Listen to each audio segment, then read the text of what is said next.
Hello, everybody. How are you? How am I?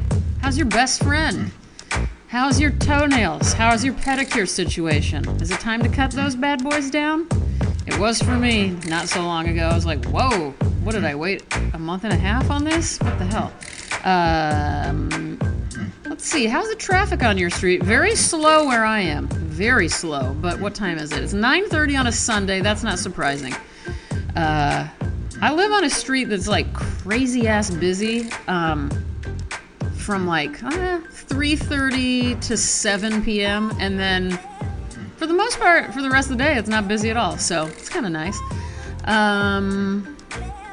What are your feelings towards your parents today? How's your holiday planning going? I always think, I've talked about this many times on the podcast as we approach a holiday. How are you doing with your family? Talk it out with me. Let me know how you're doing.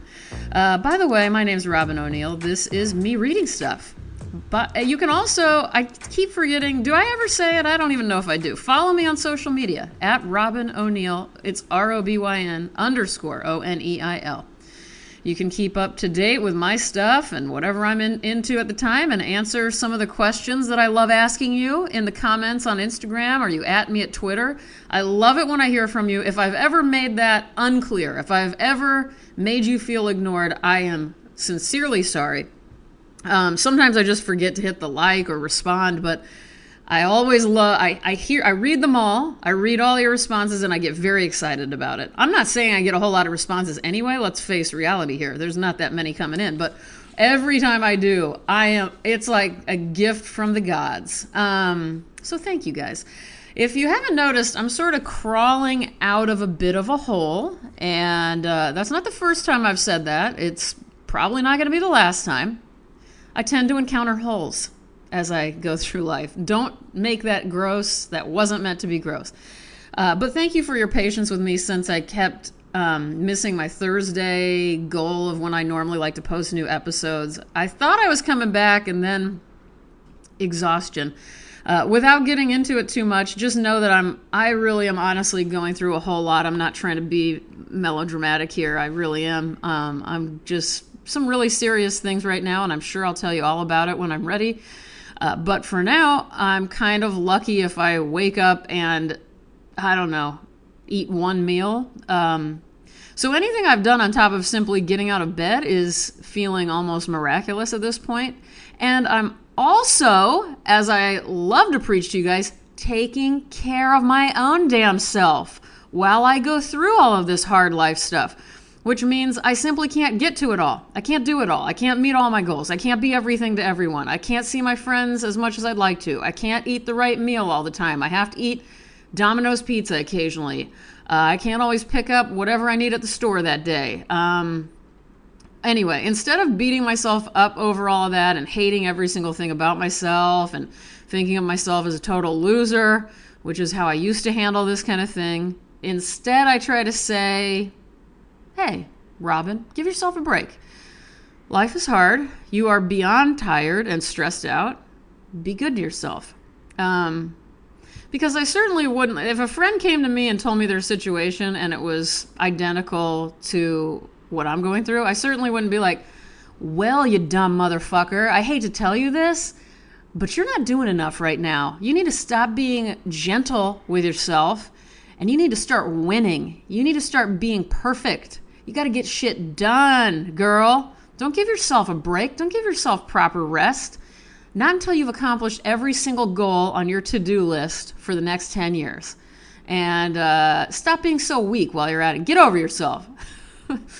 That's not what I would do. That's what I've done to myself my whole entire life, though, which is very telling of why I've been miserable most of my life. So, I've learned that I got to give myself a break, but that means I'm also missing a lot of things that I would like to be doing. It really almost makes me cry, to be honest with you. I am just somebody who loves to do a lot of things, and I just can't do it right now. So, sorry. I'm in a very, I can tell I'm going to cry mood because I sensed it coming. I've been pretty good today. And then, I don't know, slowly as the night wore on, I was like, here we go. Get ready. You've got the preamble for the somber tear night thing going. Anyway, did I already say this is me reading stuff? I've recently been told that what I do on here, in case you're a newcomer, welcome. Somebody said it's like I'm a literary DJ of sorts, and I love that description. So that's what I'm going with from here on out. I've never been able to properly explain what this podcast really is. But literary DJ is probably what comes closest to how I see it and my role in what I do. And yeah, because there's a lot of talking, obviously, and then I just drop in the poems or the whatever I'm reading to you. So a lot of it has to do with me just talking, but I've never been able to explain that. Okay, so let me put you on pause for just a second while I go grab my decaf espresso. You may have heard it being made in the background. And then I'll be right back to read you guys some good stuff. Stay with me.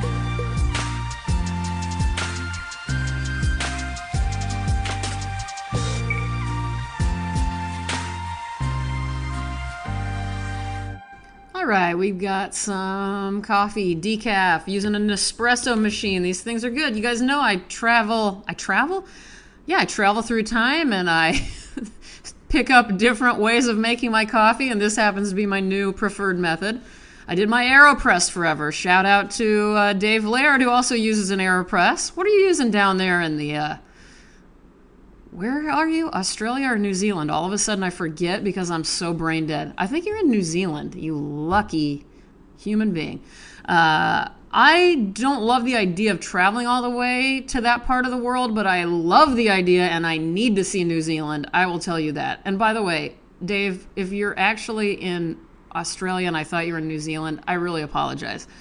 What can I do? I've messed up. By the way, Dave Laird, everybody.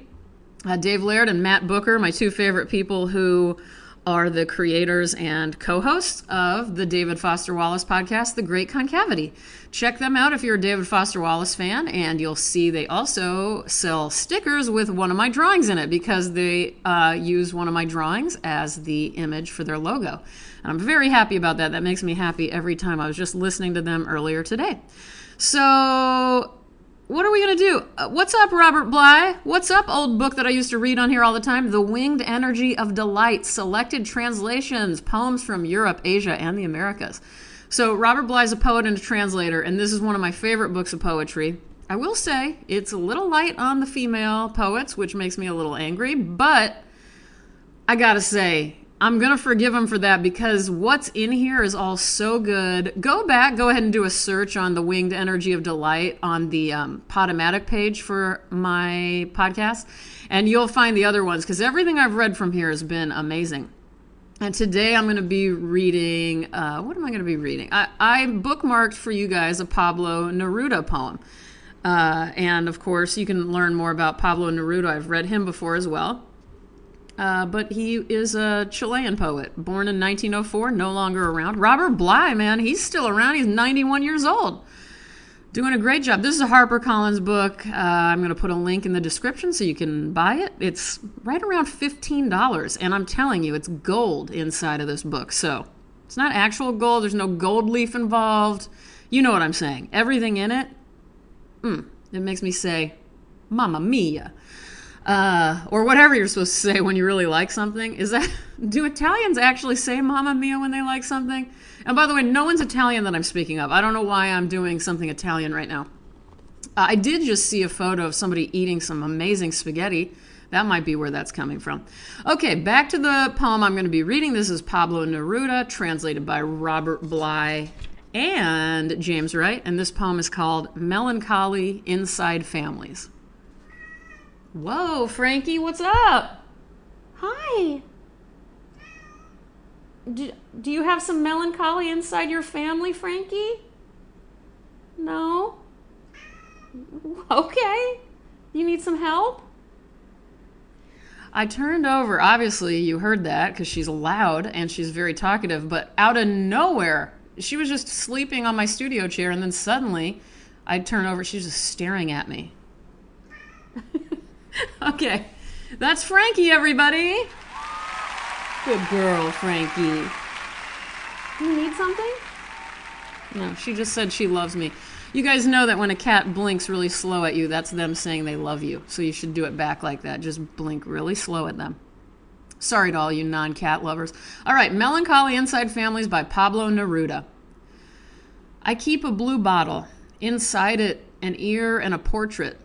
When the night dominates the feathers of the owl, when the horse cherry tree rips out its lips and makes menacing gestures with rinds which the ocean wind often perforates, then I know that there are immense expanses hidden from us, courts in slugs, ooze, blue waters for a battle, much silence, many ore veins of withdrawals and camphor, fallen things, medallions, kindnesses, parachutes, kisses. It is only the passage from one day to another, a single bottle moving over the seas, and a dining room where roses arrive, a dining room deserted as a fishbone. I am speaking of a smashed cup, a curtain, at the end of a deserted room through which a river passes, dragging along the stones. It is a house set on the foundations of the rain, a house of 2 floors with the required number of windows, and climbing vines faithful in every particular. I walk through afternoons. I arrive full of mud and death, dragging along the earth and its roots, and its indistinct stomach in which corpses are sleeping with wheat, metals, and pushed over elephants. But above all, there is a terrifying deserted dining room with its broken olive oil cruets and vinegar running under its chairs.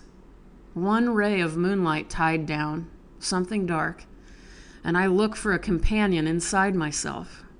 Perhaps it is a grocery store surrounded by a sea and torn clothing from which seawater is dripping. It is only a deserted dining room, and around it there are expanses, sunken factories, pieces of timber which I alone know, because I am sad, and because I travel, and I know the earth, and I am sad. You like that, Frankie? She loved it. I cried. I cried earlier on this part, but above all, there is a terrifying deserted dining room with its broken olive oil cruets and vinegar running under its chairs, one ray of moonlight tied down, something dark, and I look for a companion inside myself. Perhaps it is a grocery store surrounded by the sea and torn clothing from which seawater is dripping. Oh, that's really, really good. Thank you, Robert Bly, for translating that, and thank you, Pablo Neruda, for reading it. Thank you, Frankie French Fry O'Neill. That's her middle name, French Fries. Not French Fry, French Fries. Right, Frankie? Good girl. Let me hit pause really quick. I'm going to read you guys one more thing because I need it. All right, I just tore this off of my wall here in my studio. I've read it, I think, 2 or 3 times on this podcast over the last, I've been doing this 3.5 years now, you guys. This is pretty awesome. And, oh, by the way, before I forget, thank you again to anyone who's bought Me Reading Stuff shirts and sweatshirts from the Cotton Bureau. I'll put another link in the description. You can go buy those. Remember, all the proceeds go directly to the Trevor Project, which is a vital organization that assists in helping LGBTQ youth in crisis, and it's also a suicide hotline. So, and every little bit, like even $1 goes a long way for another call to be answered. So please consider that and look up the Trevor Project and look into the documentary that kind of started it all. So, all right, I'm going to read Thanks by W.S. Merwin because I need this reminder, and this is why I have it on my wall. I need it every day. And actually, this is how I live. I'll tell you this, at the end of every day, I say thank you.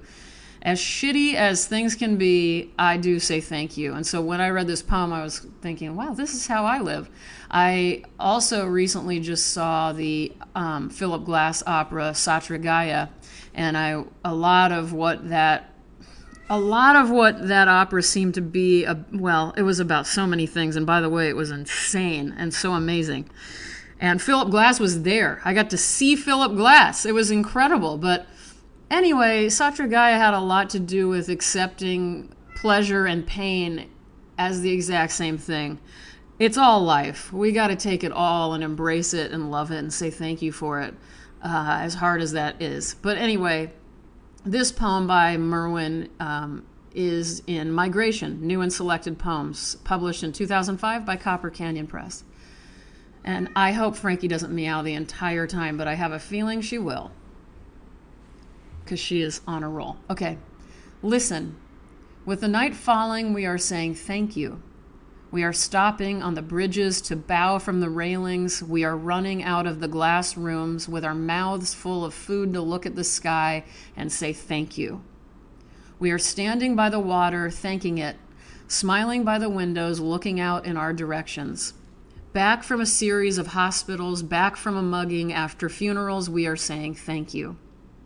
After the news of the dead, whether or not we knew them, we are saying thank you.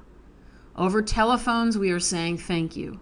In doorways and in the backs of cars and in elevators, remembering wars and the police at the door and the beatings on stairs, we are saying thank you. In the banks, we are saying thank you. In the faces of the officials and the rich, and of all who will never change, we go on saying thank you. Thank you. With the animals dying around us, our lost feelings, we are saying thank you. With the forests falling faster than the minutes of our lives, we are saying thank you. With the words going out like cells of a brain, with the cities growing over us, we are saying thank you faster and faster. With nobody listening, we are saying thank you. We are saying thank you and waving, dark though it is. That's all I've got, everybody. God, I'm silenced by all of this. Well, thank you guys very much for listening, and thank you to anybody who's left this podcast review. It helps the podcast out a lot. If you don't mind and you're listening to this on Apple Podcast via iTunes, if you wouldn't mind taking a moment, if you're enjoying this, to just, give it a star rating and say even one sentence about what you feel about it. If you've been moved by one poem, talk about that. If you've been upset at me, talk about that. If you've cried because of something, I don't mind hearing about that either. Thank you for letting me cry tonight. Thank you for always being there for me. And I'll see you guys soon. Happy Thanksgiving. If you're celebrating that here in this country. If you're not and you're in other parts of the world, have a wonderful week. I will be here, and I promise you right now, look me in the face. Yeah, you. I will be back on Thursday. You have my word. I am handshaking you hard. Handshaking you? Anyway, I'm getting out of here with a different quote. I won't go with Chekhov. I'm going to go with Beckett. And I'm going to go with the opening line of Murphy. The sun shone, having no alternative. Good night, everybody.